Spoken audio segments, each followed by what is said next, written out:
മകരസംക്രമ മഹോത്സവവുമായി ബന്ധപ്പെട്ടുള്ള ചടങ്ങുകൾ ശബരിമല സന്നിധാനത്ത് നടക്കുന്നു. മാന്യ പ്രേക്ഷകർ കാണുന്നത് 18-ാം പടിയുടെയും അതോടൊപ്പം തന്നെ സോപാനത്തിൽ നിന്നുള്ള ദൃശ്യങ്ങളാണ്. പുഷ്പങ്ങൾ കൊണ്ട് അലങ്കരിച്ചിരിക്കുകയാണ് സ്വാമി അയ്യപ്പൻ്റെ സോപാനവും തിരുമുറ്റവുമെല്ലാം. അല്പസമയത്തിനകം മകരസംക്രമ പൂജയുമായി ബന്ധപ്പെട്ടുള്ള ചടങ്ങുകൾ നടക്കും. പിന്നീടാണ് തിരുവാഭരണം ഘോഷയാത്ര ശബരിമല സന്നിധാനത്തേക്ക് എത്തുക. വൈകുന്നേരം ക്ഷേത്രത്തിൽ ദീപാരാധന നടക്കുന്ന വേളയിൽ ശബരിമല ക്ഷേത്രത്തിൻ്റെ മൂലസ്ഥാനമായ പൊന്നമ്പലമേട്ടിൽ മകരവിളക്ക് തവണ ദീപാരാധന നടത്തും. ആ ധന്യമുഹൂർത്തത്തിനായാണ് ലക്ഷക്കണക്കിന് അയ്യപ്പന്മാർ ശബരിമല സന്നിധാനത്തും പമ്പയിലും പുല്ലുമേട് ഉൾപ്പെടെയുള്ള ഈ കാനന പാതകളിലുമെല്ലാം തമ്പടിച്ചിരിക്കുന്നത്. ഇന്നിപ്പോൾ ഈ ജനം ടി വിയുടെ തത്സമയ സംപ്രേഷണത്തിൽ ഭാഗമാകാൻ ആചാര സംരക്ഷണ സമിതിയുടെ കൺവീനറായ പൃഥ്വിപാൽ കൂടി ചേരുകയാണ്. പൃഥ്വിപാൽ മുൻപും ശബരിമല തത്സമയ സംപ്രേഷണത്തിൽ പ്രത്യേകിച്ച് മകരവിളക്കുമായി ബന്ധപ്പെട്ട് ജനം ടി വി നടത്തുന്ന വളരെ വിശാലമായ തത്സമയ സംപ്രേഷണത്തിന്റെ ഭാഗമാകുന്നതാണ്. സ്വാമിയെ ശരണമയ്യപ്പ. സ്വാമിയുടെ സവിധമടക്കം ലോകം മുഴുവൻ മണൽത്തരികൾ പോലും ശരണമന്ത്രങ്ങൾ പൊഴിക്കുന്ന ആ ഒരു സുദിനമാണ് ഇപ്പോൾ നമ്മുടെ മുന്നിൽ നിൽക്കുന്നത്. മകര സംക്രമ മുഹൂർത്തം സമാഗതമായിരിക്കുന്നു. സംക്രമ പൂജ സന്നിധാനത്ത് ശ്രീകോവിലിൽ സംക്രമ പൂജ നടന്നുകൊണ്ടിരിക്കുകയാണ്. ഈ സംക്രമ സന്ധ്യയിൽ പന്തള രാജകുമാരന് ചാർത്തുവാനുള്ള പൊന്നിൻ തിരുവാഭരണങ്ങളും അടങ്ങിയ പേടകങ്ങളും വഹിച്ചുകൊണ്ടുള്ള തിരുവാഭരണ ഘോഷയാത്ര കഴിഞ്ഞ ജനുവരി 12-ാം തീയതി കാടും മേടും കാട്ടാറും കാനനപാതകളും നാടും നാട്ടിടവഴികളും നഗരങ്ങളുമൊക്കെ താണ്ടി ഇന്ന് ഒരു രാവിലെയോടുകൂടി നിലയ്ക്കൽ മഹാദേവ ക്ഷേത്രത്തിന് സമീപത്തുകൂടി കടന്നു വന്ന് കാട്ട് പാതയിലേക്ക്, അതായത് അട്ടത്തോട് ഇറക്കമിറങ്ങി വനവാസി സഹോദരങ്ങളുടെ അവരുടെയും സ്വീകരണങ്ങൾ ഏറ്റുവാങ്ങിക്കൊണ്ട് പരമ്പരാഗത പാതയിലൂടെ ഇന്ന് ഇപ്പോൾ സന്നിധാനത്തേക്കുള്ള പ്രയാണം ആരംഭിച്ചിരിക്കുകയാണ്. ഭക്തിസാന്ദ്രമായ മുഹൂർത്തത്തിന് സാക്ഷ്യം വഹിക്കുവാൻ ഏതാനും നിമിഷങ്ങൾക്കകം ഭഗവാന്റെ പൊന്നിൻ തിരുവാഭരണങ്ങൾ പന്തള രാജാവ് മകനെ രാജകുമാരനായി വില്ലാളി വീരനായി തൻ്റെ യുവരാജാവായി കാണണമെന്നുള്ള ആ മോഹം സഫലമാക്കുവാനുള്ള പന്തള രാജാവിൻ്റെ രാജശേഖര രാജാവിൻ്റെ ഇംഗിതം അത് നിവർത്തിച്ചു കൊടുക്കുവാനുള്ള ആ ഒരു വരപ്രാപ്തി, അതിനുള്ള അവസരം കൂടിയാണ്. ജനമനസ്സുകളിൽ ആധ്യാത്മികതയുടെ ചക്രവർത്തിയായി വാഴുന്ന ഭഗവാൻ ശ്രീ മണികണ്ഠൻ്റെ യുവരാജാവായിട്ട് ഇന്ന് ആധ്യാത്മികതയുടെ രാജാവായിട്ട് ചക്രവർത്തി പദത്തിലേക്ക് ഭഗവത് ദർശനം ഭക്തർക്ക് കൊടുക്കുന്ന ആ ഒരു അസുലഭ മുഹൂർത്തം സമാഗതമാവുകയാണ്. ഇന്ന് ഇപ്പോൾ വിശേഷങ്ങൾ പങ്കുവയ്ക്കുമ്പോൾ ഏറെ പങ്കുവയ്ക്കാനുള്ളത് പന്തളത്ത് നിന്നും തിരുവാഭരണ ഘോഷയാത്ര ഉൾപ്പെടെയുള്ള ആചരണങ്ങൾ, അതിൻ്റെ വലിയ വിശേഷങ്ങൾ ഭക്തരോട് പങ്കുവയ്ക്കാനുണ്ട്. വിശേഷങ്ങൾ എന്നല്ല, ആ ഭക്തിയുടെ പാരമ്യത്തിൽ നടക്കുന്ന അസാധാരണമായ ചടങ്ങുകൾ, വ്രതധാരണം മുതൽ മാലയിടുന്നത് മുതൽ ഗുരുഭൂതന്മാരുടെ മുന്നിൽ നമസ്കരിച്ച് മുദ്രാധാരണം നടത്തി ശരണമന്ത്രങ്ങളോടുകൂടി മണ്ഡലവ്രതമനുഷ്ഠിച്ച് ഈ തിരുവാഭരണ ഘോഷയാത്രയുടെ ദിവസം മുതൽ തിരിച്ച് തിരുവാഭരണങ്ങളുമായി തിരിച്ച് പന്തളത്തെത്തി ശ്രാമ്പിക്കൽ കൊട്ടാരത്തിൽ തിരികെ എത്തുന്നത് വരെയുള്ള വിശാലമായ ചടങ്ങുകൾ. ഇത് ഒരു ശബരിമലയുടെ മകരവിളക്ക് ഉത്സവം നടത്തുവാനുള്ള രാജാവിൻ്റെ രാജപ്രതിനിധി നടത്തുന്ന വിശേഷമായ ഉത്സവ ഘോഷയാത്രയാണ്. സാധാരണ നമ്മൾ പറയാറുണ്ട് ഒരു മകരവിളക്ക് ഒരു മണ്ഡലകാലത്തിൻ്റെ സമാപനമാണ് മകരവിളക്കെന്ന്.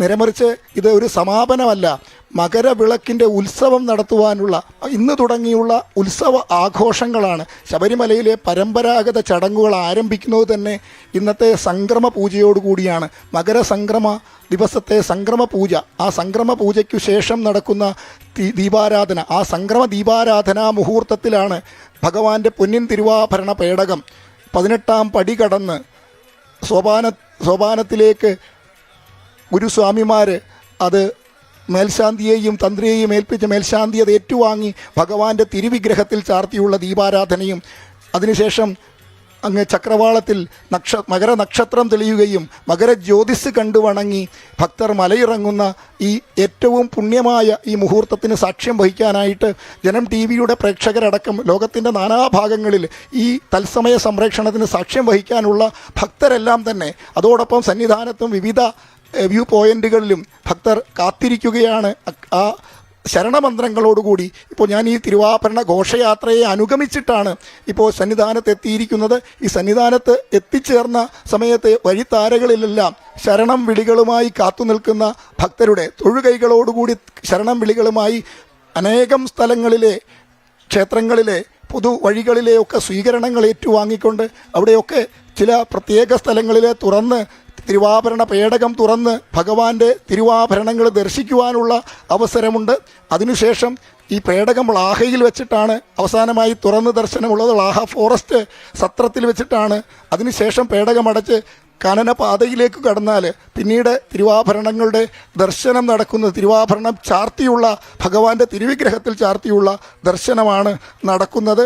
ഈ ദർശന പുണ്യം നേടുവാനായിട്ട് ആയിരക്കണക്കിന് ഭക്തരാണ് അക്ഷമരായിട്ട് ഭക്തിപൂർവ്വം ശരണം വിളികളോടുകൂടി അവരെ പ്രതിസന്ധികളെ ഒന്നും വകവയ്ക്കാതെ ഇവിടെ തിരക്ക് നിയന്ത്രണ വിധേയമാക്കിയിട്ടുണ്ട്. അധികൃതരെങ്കിലും തന്നെ അക്ഷമരായിട്ട് അവർ കാത്തിരിക്കുകയാണ്. ശരണമന്ത്രങ്ങളോടുകൂടി ഭജനകൾ പാടി ഈ പാതയോരങ്ങളിൽ വിവിധ കേന്ദ്രങ്ങളിൽ കാത്തിരിക്കുന്ന കാഴ്ച കാണാൻ സാധിച്ചിട്ടുണ്ട്. അതുതന്നെയാണ് പ്രതിപാൽ ഈ ശബരിമല ക്ഷേത്രത്തിൻ്റെ മൂലസ്ഥാനമായ പൊന്നമ്പലമേട് ദൃശ്യമാകുന്ന ഓരോ സ്ഥലത്തും ലക്ഷക്കണക്കിന് അയ്യപ്പ ഭക്തന്മാർ പർണശാലകൾ തീർത്ത് അങ്ങനെ കാത്തിരിക്കുകയാണ്. അയ്യപ്പ ഭക്തരെ സംബന്ധിച്ചിടത്തോളം അവരുടെ ഒരു വർഷം തുടങ്ങുന്നത് ഒരു മകരവിളക്ക് ദിനത്തിലാണ്. ഒരു മകരവിളക്ക് മഹോത്സവ ദിനം മുതൽ അടുത്ത വർഷത്തെ മകരസംക്രമ സന്ധ്യ വരെയുള്ള ഒരു കാലയളവാണ് അയ്യപ്പ ഭക്തനെ സംബന്ധിച്ചിടത്തോളം അവരുടെ ഒരു വർഷം എന്നത്. അപ്പോൾ സ്വാഭാവികമായും ഈ ദിവസം അങ്ങേയറ്റം പ്രാധാന്യത്തോടെ അയ്യപ്പ ഭക്തന്മാർ കാണുന്നു. ഒപ്പം നേരത്തെ നമ്മൾ സൂചിപ്പിച്ചതുപോലെ മകരസംക്രമ സന്ധ്യയും ഈ ദിവസവും ഭാരതമെന്ന ഈ മഹത്തരമായ രാഷ്ട്രം അത് വ്യത്യസ്തമായ പേരുകളിൽ, തമിഴ്നാട്ടിലത് പൊങ്കലാണെങ്കിൽ മറ്റ് ഉത്തരഭാരതത്തിലെ സംസ്ഥാനങ്ങളിൽ മറ്റു പേരുകളിൽ, അങ്ങനെ ഒരു ഏകതയുടെ, ഈ നാടിൻ്റെ ഏകതയുടെ ഒരു ഉത്സവം എന്ന നിലയിൽ കൂടി നമുക്ക് ഈ മകരസംക്രമ ദിനത്തെ നോക്കിക്കാണേണ്ടതുണ്ട്. ഇപ്പോൾ പ്രേക്ഷകരിലേക്ക് എത്തുന്നത് ശബരിമല സോപാനത്ത് നിന്നുള്ള ദൃശ്യങ്ങളാണ്. അവിടെ ധാരാളം പോലീസ് അയ്യപ്പ ഭക്തന്മാരെ കാണാൻ കഴിയുന്നു. വലിയ തോതിലുള്ള നിയന്ത്രണങ്ങൾ ഈ മണ്ഡലകാലത്ത് ആദ്യം മുതൽ തന്നെ ഏർപ്പെടുത്തുന്നുണ്ടായിരുന്നു. ഇന്നിപ്പോൾ 10 മടങ്ങ് ഭക്തജന പ്രവാഹം ശബരിമലയിലും അതോടൊപ്പം തന്നെ പമ്പയുൾപ്പെടെയുള്ള സ്ഥലങ്ങളിലുമുണ്ട്. അതിനാൽ അത്രത്തോളം ശക്തമായ നിയന്ത്രണവും ഈ ദിവസങ്ങളിൽ മകരവിളക്കിനോടനുബന്ധിച്ച് ഒരുക്കിയിരിക്കുകയാണ്. നമുക്കറിയാം, ഈ ശബരിമലയിൽ ഇന്ന് നടക്കുന്ന ഈ ചടങ്ങിനോടനുബന്ധിച്ച് കഴിഞ്ഞ 2-3 ദിവസമായി എരുമേലിയിലും അതുപോലെ തന്നെ പന്തളം ഉൾപ്പെടെയുള്ള സ്ഥലങ്ങളിൽ നടന്നിട്ടുള്ള ചടങ്ങുകളിലേക്ക് നമുക്കെത്താം. ഒരു ചെറിയ ഇടവേള ഈ ഘട്ടത്തിൽ അനിവാര്യമാണ്. ഇടവേളയ്ക്ക് ശേഷം എരുമേലി പേട്ടതുള്ളൽ, അതോടൊപ്പം തന്നെ പമ്പ വിളക്ക്, പമ്പാ സദ്യ തുടങ്ങിയ വിശേഷാൽപ്പെട്ട ചടങ്ങുകളിലേക്ക് കൂടി നമുക്കൊന്ന് പോകാം. മകരസംക്രമ പൂജ ശബരിമല ക്ഷേത്രത്തിൽ നടക്കുകയാണ്. ഈ സമയം തന്നെ കാനനപാതയിലൂടെ കാടും കാട്ടാറുകളും മലകളും താണ്ടി തിരുവാഭരണ പേടകങ്ങൾ ശബരിമല സന്നിധാനം ലക്ഷ്യമിട്ടുള്ള യാത്രയിലാണ്. ധനുമാസം 28-ാം തീയതി പന്തളം വലിയ കോയിക്കൽ ക്ഷേത്രത്തിൽ നിന്ന് ആകാശത്ത് വട്ടമിട്ട് പറക്കുന്ന ശ്രീകൃഷ്ണ പരന്തിനെ സാക്ഷിയാക്കി തുടങ്ങിയ ആ യാത്ര നിരവധി മഹാക്ഷേത്രങ്ങളിൽ കടന്ന് ആയിരക്കണക്കിന് അയ്യപ്പ ഭക്തരുടെ മുന്നിലൂടെ വരുന്ന ആ തീർത്ഥയാത്രയുടെ വിശദാംശങ്ങളിലേക്ക് എത്തുന്നതിന് മുൻപ് ഇപ്പോൾ മരക്കൂട്ടത്ത് നിന്ന് മനോജ് ചേരുകയാണ്. കാരണം മരക്കൂട്ടത്തിൻ്റെ പ്രത്യേകത നേരത്തെ പ്രേക്ഷകരിലേക്ക് ഞങ്ങൾ എത്തിച്ചിരുന്നു. ശരംകുത്തിയിൽ തിരുവാഭരണ പേടകങ്ങൾക്ക് ദേവസ്വം ബോർഡും അയ്യപ്പ സേവാ സംഘവും നൽകുന്ന വളരെ വിശാലമായ സ്വീകരണത്തിന് ശേഷം പിന്നീട് മരക്കൂട്ടം വഴിയാണ് ഈ 3 പേടകങ്ങൾ വലിയ നടപ്പന്തലിലേക്ക് എത്തുന്നത്. അപ്പോൾ അവിടെ നിന്ന് ഞങ്ങളുടെ പ്രതിനിധി എം മനോജ് ചേരുകയാണ്. മനോജ് നിൽക്കുന്ന സ്ഥലം കഴിഞ്ഞ ദിവസങ്ങളിൽ തന്നെ അയ്യപ്പ ഭക്തരെ കൊണ്ട് നിറഞ്ഞിരുന്നു. കാരണം മരക്കൂട്ടത്തിൻ്റെ ചില സ്ഥലങ്ങളിൽ നിന്ന് കഴിഞ്ഞാൽ ഈ മകരജ്യോതി കാണാൻ കഴിയും എന്നതുകൊണ്ട് തന്നെ ധാരാളം അയ്യപ്പ ഭക്തർ അവിടെ തമ്പടിക്കുന്നുണ്ടായിരുന്നു. ഇപ്പോൾ അവിടുത്തെ ഒരു അന്തരീക്ഷം എന്താണ്? കാരണം തിരുവാഭരണ പേടകങ്ങൾ ഏതാണ്ട് 2 മണിക്കൂർ കഴിഞ്ഞാൽ മനോജ് നിൽക്കുന്ന ആ പാതയിലൂടെയാണ് ശബരിമലയിലേക്ക് എത്തേണ്ടത്. അവിടെ ഒരുക്കങ്ങളെല്ലാം പൂർത്തിയായിട്ടുണ്ട്.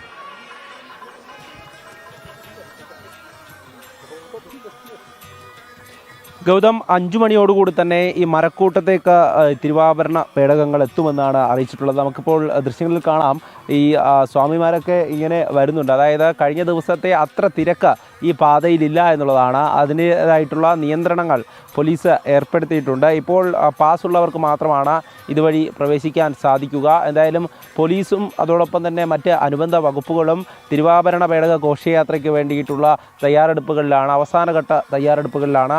ഇതിനല്പം താഴെയായാണ് ശബരിപീഠമുള്ളത്. ആ ശബരിപീഠത്തിലാണ് തിരുവാഭരണം ആദ്യം എത്തിക്കുന്നത്. അവിടെ എത്തിച്ച ശേഷം അവിടെ ഭജനയുണ്ടാകും. അതിനുശേഷമാണ് ശരംകുത്തിയിലേക്ക്, ഈ മരക്കൂട്ടം വഴി ശരംകുത്തിയിലേക്ക് ഈ തിരുവാഭരണ പേടകങ്ങൾ എത്തുക. തിരുവാഭരണ പേടകങ്ങൾ അവിടെ ഔദ്യോഗികമായി ഏറ്റുവാങ്ങും.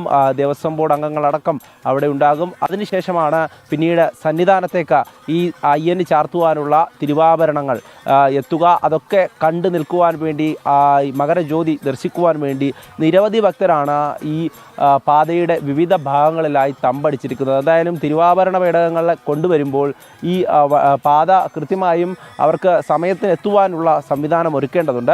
അതുകൊണ്ട് തന്നെ ഈ റോഡിലൂടെയുള്ള മറ്റ് കാര്യങ്ങളൊക്കെ, അതായത് ഈ എത്തിക്കൊണ്ടിരിക്കുന്ന അയ്യപ്പന്മാരെ കൃത്യമായും മറ്റ് പാതകളിലൂടെ കടത്തി വിടുന്നുണ്ട്. അതോടൊപ്പം തന്നെ തിരികെ പോകുന്നവർക്ക് സ്വാമി അയ്യപ്പൻ റോഡ് വഴി പോകാനുള്ള സംവിധാനവും പോലീസ് ഒരുക്കുന്നുണ്ട്. എന്തായാലും നിലവിലിപ്പോൾ ഈ തിരുവാഭരണ ഘോഷയാത്രയുടെ കൂടെ വരുന്നവർക്കാണ് ഈ പാതയിലൂടെ ഇപ്പോൾ പോകാൻ സാധിക്കുക. എന്തായാലും അല്പസമയത്തിനകം തന്നെ അതിൻ്റേതായിട്ടുള്ള അവസാനഘട്ട ഒരുക്കങ്ങൾ ഇപ്പോൾ പോലീസ് ഉദ്യോഗസ്ഥരെല്ലാം ഓരോ ഭാഗത്തായി ഇപ്പോൾ വിന്യസിച്ചിട്ടുണ്ട്. എന്തായാലും അല്പസമയത്തിനകം തന്നെ അങ്ങനെ അയ്യപ്പന് ചാർത്തുവാനുള്ള ആ പന്തളം രാജാവ് നൽകിയിട്ടുള്ള ആ പന്തളം കൊട്ടാരത്തിൽ നിന്നുള്ള തിരുവാഭരണങ്ങൾ എത്തും. ആ തിരുവാഭരണങ്ങൾ അങ്ങനെ മിഴിവോടെ കണ്ടു നിൽക്കാൻ, ആ പേടകങ്ങൾ എത്തുന്നത് മിഴിവോടെ കാണുവാൻ അങ്ങനെ ഭക്തരൊക്കെ തന്നെ കാത്തിരിക്കുകയാണ്. അത് 18ാം പടി കയറി അങ്ങനെ സന്നിധാനത്തേക്കെത്തി ആ തിരുവാഭരണങ്ങൾ ചാർത്തിയുള്ള അയ്യൻ്റെ ദീപാരാധന ദർശിക്കുവാൻ വേണ്ടി തന്നെയാണ് ഓരോ ഭക്തരും അങ്ങനെ കാത്തു നിൽക്കുന്നത്. എന്തായാലും ഈ പാത എന്ന് പറയുന്നത് ഇപ്പോൾ നീലിമല കയറി എത്തുന്ന പാതയാണ്. നമുക്കറിയാം, പണ്ട് മുതൽ തന്നെ കല്ലും മുള്ളും കാലിക്കും എത്തേ എന്നുള്ള ആ ഒരു ശരണമന്ത്രമൊക്കെ ചൊല്ലിക്കൊണ്ട് ഓരോ ഭക്തരും അങ്ങനെ ഈ കാടും മേടും ഒക്കെ താണ്ടി ശബരിമലയിലേക്ക് എത്തുന്നു, ശബരിമലയിൽ ദർശനം നടത്തുന്നു. അത് ഒരു അനുഭൂതിയാണ് ശബരിമല യാത്ര എന്ന് പറയുന്നത് ഓരോ ഭക്തരെ സംബന്ധിച്ചിടത്തോളം. അതുതന്നെയാണ് ഈ പരമ്പരാഗത പാതയിലൂടെയൊക്കെ വരുമ്പോൾ ശബരിമല ദർശനം എന്ന് പറയുന്നത് ഭക്തരെ സംബന്ധിച്ചിടത്തോളം അവരൊക്കെ കാലാകാലങ്ങളായി അങ്ങനെ വന്നു പോകുന്ന ആ ഒരു ശീലം അതുതന്നെയാണ്. ആ ഒരു വ്രതം നോറ്റുകൊണ്ട് മാലയിട്ടുകൊണ്ട് എത്തുന്നവർ തന്നെയാണ്. എന്തായാലും ഓരോ സ്വാമിമാരായി അങ്ങനെ വരുമായിരുന്നു. സ്വാമി എവിടെ നിന്നാ? മൂന്നാറാണ് സമയം. മൂന്നാർ. എത്ര കാലമാ? ഇത് 32 വർഷമായി. 32 வருஷமா இங்கே தரிசனம். இன்னைக்கு மகரஜோதி தரிசனம். இன்னைக்கு மகரஜோதி தரிசனத்துக்கு வரலாமே. இது தெங்க இது வேற ஒரு சாமி என் கூட வர சாமிக்குள்ளது, அதை நான் கொண்டு வரேன் சாமி. യാത്രയൊക്കെ യാത്രയ്ക്ക് தான் சாமி வந்துக்கிட்டு இருக்கோம். അപ്പോൾ മൂന്നാർ എന്നുള്ള സ്വാമിയാണ്. എല്ലാവരും അങ്ങനെ കാലങ്ങളായി എത്തുന്ന ഓരോ സ്വാമിമാരുണ്ട്. നമുക്കറിയാം, ഇപ്പോൾ ഈ ദൃശ്യങ്ങളിൽ കാണുന്നത് പോലെ തന്നെ മല കയറി എത്തുന്ന ഓരോരുത്തരും ഈ തിരക്കൊക്കെ ഒഴിഞ്ഞിരിക്കുകയാണ്. തിരുവാഭരണത്തിൻ്റെ കൂടെ വരുന്നത് അവരുടെ കഴുത്തിൽ നമുക്ക് കാണാൻ സാധിക്കും. ആ പാസുകളുണ്ട്, അതൊക്കെ ധരിച്ചുകൊണ്ടാണ് അവർ ഇപ്പോൾ ഇങ്ങോട്ടേക്ക് എത്തിക്കൊണ്ടിരിക്കുന്നത്. എന്തായാലും ഇനി അല്പസമയത്തിനകം തന്നെ തിരുവാഭരണങ്ങൾ, ആ പേടകങ്ങൾ ഈ ശബരി പീഠത്തിലേക്ക് എത്തും. അതിന് വേണ്ടിയിട്ടുള്ള കാത്തിരിപ്പിലാണ് ഓരോരുത്തരും. അത് കഴിഞ്ഞ ശേഷമാണ് സന്നിധാനത്തേക്ക് എത്തുക. സന്നിധാനത്തേക്ക് എത്തുമ്പോഴേക്കും നമുക്ക് നേരത്തെ പറഞ്ഞതുപോലെ തന്നെ അവിടെയുള്ള അന്തരീക്ഷം ആകെ മാറുകയാണ്. അതായത് ഈ നടപ്പന്തലിലേക്ക് തിരുവാഭരണങ്ങൾ എത്തുമ്പോൾ തന്നെ ഇരുഭാഗത്തും അങ്ങനെ ഭക്തരെ കൊണ്ട് നിറഞ്ഞ് അങ്ങനെ 18ാം പടിയിലൂടെ ആ തിരുവാഭരണങ്ങൾ മുകളിലേക്ക് എത്തുമ്പോൾ അത് അയ്യന് ചാർത്താനുള്ളതാണ്. അയ്യനെ ആ തിരുവാഭരണങ്ങൾ ചാർത്തി ദർശിക്കുവാൻ വേണ്ടിയിട്ടുള്ള കാത്തിരിപ്പിലാണ് ഓരോരുത്തരും. അതുകൊണ്ട് തന്നെ എല്ലാവരും അങ്ങനെ ആ നിമിഷത്തിന് വേണ്ടി കാത്തിരിക്കുകയാണ്. അതിനുശേഷമുള്ള ദീപാരാധന സമയമെന്ന് പറയുന്നത് തന്നെ ഈ തിരുവാഭരണം ചാർത്തിയുള്ള ദീപാരാധന, അതിനുശേഷം ആ മകരജ്യോതി തെളിയുമ്പോൾ നമുക്ക് ഒന്നാകെ തന്നെ ശരണമന്ത്ര ധ്വനികൾ അങ്ങനെ ഉയരുന്നത് കേൾക്കാം ശബരിമലയിൽ. എന്തായാലും അതിനു വേണ്ടിയിട്ടുള്ള കാത്തിരിപ്പിലാണ് ഓരോരുത്തരും. ഈ പാതയെല്ലാം തന്നെ ഇപ്പോൾ കൃത്യമായിട്ടുള്ള നിയന്ത്രണങ്ങൾ ഏർപ്പെടുത്തിയിട്ടുണ്ട്. ഈ തിരുവാഭരണ ഘോഷയാത്രയിൽ അതിൽ ഒരുപാട് പേരുണ്ട് എന്നുള്ളതാണ്. അതായത് ഈ പന്തളത്തു നിന്നൊക്കെ വരുന്ന ഒരുപാട് പേർ ഈ തിരുവാഭരണ ഘോഷയാത്രയോടൊപ്പമുണ്ട്. അതുകൊണ്ട് തന്നെ അവർക്ക് പോകുവാൻ വേണ്ടിയിട്ടുള്ള സംവിധാനങ്ങൾ ഒരുക്കുകയാണ് ഇപ്പോൾ ഇവിടെ. ഈ തിരുവാഭരണങ്ങൾ നേരത്തെ ഗോകുൽ നമ്മളോട് സൂചിപ്പിച്ചിരുന്നു എങ്ങനെയാണ് ഈ തിരുവാഭരണ ഘോഷയാത്ര വരുന്നതെന്നും അല്ലെങ്കിൽ എത്തരത്തിലാണ് ഈ തിരുവാഭരണങ്ങൾ എന്നുള്ള ഒരു ഐതിഹ്യം എന്നുള്ള സംഭവം. അതായത് ഈ സ്വാമി അയ്യപ്പനെ സംബന്ധിച്ചിടത്തോളം അങ്ങനെ കാനനവാസനായി കഴിയുമ്പോൾ പന്തളം രാജാവിൻ്റെ ഒരു അദ്ദേഹം അഭ്യർത്ഥന പ്രകാരമാണ് ഒരു ദിവസം അങ്ങനെ ഒരു രാജകുമാരനായി അയ്യപ്പൻ ഈ തിരുവാഭരണങ്ങൾ ചാർത്തുന്നത്. അതിനു വേണ്ടിയിട്ടുള്ള നിർദ്ദേശം അത് അയ്യപ്പൻ്റെ ഭാഗത്തു നിന്നുണ്ടാകുന്നു. അങ്ങനെ നീലിമല താണ്ടി ശബരിമലയിലേക്ക് ആ ആഭരണങ്ങളുമായി ഒരു ദിവസം എത്തുമ്പോൾ ആ ആഭരണങ്ങൾ ചാർത്തിയുള്ള ദർശനം അത് ഭക്തർക്ക് സാധ്യമാകുന്നു എന്നുള്ളതാണ്. ഒരു മണ്ഡലകാലത്തിൻ്റെ പരിസമാപ്തി എന്ന് പറയുന്നത് ഈ മകരവിളക്കിനോട് അനുബന്ധിച്ച് നമുക്ക് കണ്ടതാണ്. ആ പരിസമാപ്തിയിൽ നിന്നും ഇപ്പോൾ ഈ മകരവിളക്കിലേക്ക് എത്തുമ്പോൾ ഓരോ ഭക്തൻ്റെയും മനസ്സിൽ അത് തന്നെയാണ്. ഈ മണ്ഡലകാലം മുഴുവനും അയ്യപ്പൻ എന്നുള്ള ഒരൊറ്റ ലക്ഷ്യത്തോടുകൂടി ആ മനസ്സിൽ അങ്ങനെ ആ തിരുരൂപം കുടിയിരുത്തിക്കൊണ്ട് അങ്ങനെ അവർ വ്രതം നോറ്റ് മാലയിട്ട് ശരണമന്ത്ര ധ്വനികളോടെ ഈ മല ചവിട്ടി എത്തുമ്പോൾ അവരുടെയൊക്കെ മനസ്സിൽ ഇനി അടുത്ത വർഷത്തെ കാത്തിരിപ്പാണ്, ഈ മലയാത്രയുടെ കാത്തിരിപ്പ് തന്നെയാണ്. അത് തന്നെയാണ് നമുക്ക് ഓരോരുത്തരിലും കാണാൻ സാധിക്കുന്നത്. കയ്യും മെയ്യും ഒക്കെ മറന്നുകൊണ്ട് അവർ ഈ മല ചവിട്ടി എത്തുന്നത് എന്ന് പറയുന്നത് അവരുടെ മനസ്സിലുള്ള ആ ഒരു ശക്തി തന്നെയാണ്, അയ്യൻ എന്നുള്ള ശക്തി തന്നെയാണ് നമുക്കിപ്പോൾ കാണാൻ സാധിക്കും. അങ്ങനെ അവർ ഓരോ ഭക്തരും അങ്ങനെ മല ചവിട്ടി എത്തുകയാണ്. അവരിപ്പോഴും അങ്ങനെ വന്നുകൊണ്ടേ ഇരിക്കുകയാണ്. തിരുവാഭരണ ഘോഷയാത്രയുടെ ഭാഗമായിട്ടൊക്കെ ഉള്ളവരാണ്. എന്തായാലും യാത്രയൊക്കെ എങ്ങനെ ഉണ്ടായിരുന്നു? എവിടുന്നാണ് വരുന്നത്? ഞാൻ ചെങ്ങന്നൂര് പന്തളത്തു നിന്ന് വരുന്നു. തിരുവാഭരണ ഘോഷയാത്രയുടെ കൂടെ വരുന്നു. ഇപ്പം എവിടെ എത്തിയിട്ടുണ്ട്? ഇപ്പം നമ്മുടെ താഴെ എത്തി. ഇനി അല്പസമയത്തിനകം തന്നെ ഇങ്ങോട്ട് എത്തും. അതിനു മുമ്പ് തന്നെ സന്നിധാനത്തേക്ക് എത്താനുള്ളത്? അല്ല, അങ്ങോട്ട് പോയി മാറി ഒന്ന് വിശ്രമിക്കാനായിട്ട് വന്നു. 4 ദിവസമായിരുന്നു ഉറങ്ങിയിട്ട്. അപ്പോൾ എന്തായാലും ഇനി അല്പസമയത്തിനകം ദർശനം. തീർച്ചയായും അങ്ങനെ ഓരോ ഭക്തരും അങ്ങനെ എത്തിക്കൊണ്ടിരിക്കുകയാണ്. ഈ മരക്കൂട്ടത്ത് നിൽക്കുമ്പോൾ നമുക്ക് കാണാൻ സാധിക്കുന്നത് അത് തന്നെയാണ്. ഭക്തരൊക്കെ എത്തിക്കൊണ്ടിരിക്കുന്നുണ്ട്. എങ്കിലും പോലീസിന്റെ ഭാഗത്തു നിന്നുള്ള ഒരു നിയന്ത്രണം കൂടെ ഉണ്ട് എന്നുള്ളതാണ്. കൃത്യമായും നിർദ്ദേശം അത് ഇവിടെയുള്ള പോലീസ് ഉദ്യോഗസ്ഥർക്ക് ലഭിച്ചിട്ടുണ്ട്. ഇനിയുള്ള നിമിഷങ്ങളെന്ന് പറയുന്നത് ശബരിമലയെ സംബന്ധിച്ചിടത്തോളം ഏറെ പ്രാധാന്യം അർഹിക്കുന്നതാണ്. അതായത് ഈ മകരവിളക്ക് സമയമൊക്കെ ഓരോ ഭക്തനെ സംബന്ധിച്ചിടത്തോളം അവരുടെ മനസ്സിലെ ആ ഭക്തി എന്ന് പറയുന്നത് അത് നമുക്ക് പറഞ്ഞറിയിക്കാൻ പറ്റാത്ത ഒരു അനുഭൂതിയായിരിക്കും ഈ മകരജ്യോതി ദർശനം എന്നൊക്കെ പറയുമ്പോൾ. അപ്പോൾ ആ സമയത്ത് അവരിലുണ്ടാകുന്ന ആ ഭക്തി അത് പോലീസിനൊക്കെ തന്നെ ചിലപ്പോൾ നിയന്ത്രണാതീതമായിരിക്കും. ഓരോ ഭക്തരിൽ നിന്നും ഉയരുന്ന ആ ശരണമന്ത്ര ധ്വനികളോടെ അവർ ആ മകരജ്യോതി കാണാൻ വേണ്ടി ഓടിയെത്തുന്നതൊക്കെ പോലീസിന് നിയന്ത്രിക്കാൻ അതായത് ചില ബുദ്ധിമുട്ടുകളൊക്കെ പോലീസ് നേരത്തെ തന്നെ പറഞ്ഞിരുന്നു. എന്തായാലും ഭക്തരെല്ലാം സ്വയം നിയന്ത്രിച്ചുകൊണ്ട് അങ്ങനെ ആ മകര വിളക്ക് ദർശിക്കുവാൻ വേണ്ടി ഓരോ ഭാഗത്തും നിൽക്കുകയാണ്. അവരൊക്കെ തന്നെ നിർദ്ദേശം നൽകിയിട്ടുള്ളത് ഈ മരത്തിന് മുകളിൽ കയറുന്നതും കെട്ടിടത്തിന് മുകളിൽ കയറുന്നതും ഒക്കെ കൃത്യമായിട്ടുള്ള നിർദ്ദേശം നൽകിയിട്ടുണ്ട്. അത്തരത്തിലുള്ള കാര്യങ്ങളൊന്നും പാടില്ല എന്നുള്ളതാണ് പോലീസിൻ്റെ ഭാഗത്തു നിന്നുള്ള നിർദ്ദേശം. എന്തായാലും ഈ കാനന ക്ഷേത്രമാണ്. കാനന ക്ഷേത്രത്തിലേക്ക് എത്തുന്ന സ്വാമിമാർ ഇപ്പോൾ മണികണ്ഠന്മാരെയൊക്കെയാണ് നമ്മൾ കാണുന്നത്. ഈ ദൃശ്യങ്ങളിലൂടെ അവരിങ്ങനെ ഓരോരുത്തരും അങ്ങനെ വന്നുകൊണ്ടിരിക്കുകയാണ്.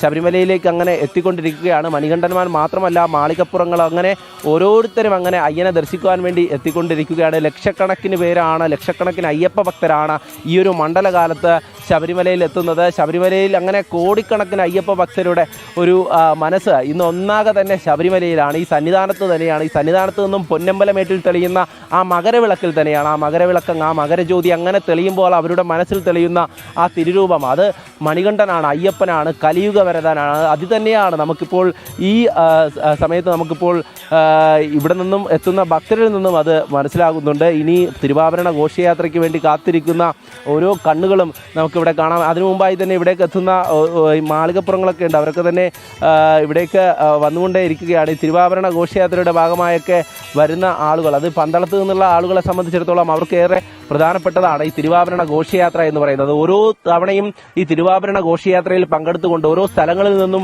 ഏറ്റുവാങ്ങുന്ന സ്വീകരണങ്ങൾ, അത് ഈ തിരുവാഭരണം അങ്ങനെ ഓരോ സ്ഥലത്തായി ഇറക്കി വെക്കുമ്പോഴും അവിടെ എത്തുന്ന ആളുകളുണ്ട്. അവിടെ ഭക്തർ അങ്ങനെ ദർശനത്തിന് വേണ്ടി എത്തും. അത് തങ്കയങ്കി ഘോഷയാത്രയിലായാലും തിരുവാഭരണ ഘോഷയാത്രയിലായാലും അങ്ങനെ തന്നെയാണ്. ഓരോ ഘോഷയാത്രയും അങ്ങനെ തന്നെയാണ്. ഏതായാലും ഇവിടെ ഒരുപാട് പേരങ്ങനെ എത്തിയിട്ടുണ്ട്. നമ്മളോടൊപ്പം ഏതാ ഒരു മാളികപ്പുറം ഇവിടെ എത്തിയിട്ടുണ്ട്. പഠിച്ചിന് എവിടെ നിന്നാ? Malayalam, English? Yeah. Where are you from? I'm from Hyderabad. Hyderabad. How is your work? Okay, അങ്ങനെ നമ്മുടെ മാളികപ്പുറങ്ങളൊക്കെ ഇവിടേക്ക് എത്തുന്നുണ്ട്. എന്തായാലും അവരുടെയൊക്കെ യാത്ര അങ്ങനെ സുഖകരമായി ഇനി സന്നിധാനത്തേക്ക് എത്തുകയാണ്. അവർ ഈ മകരവിളക്ക് ദർശനത്തിനായി എത്തിയിട്ടുള്ളതാണ്. Hyderabad. From Hyderabad. She's my daughter.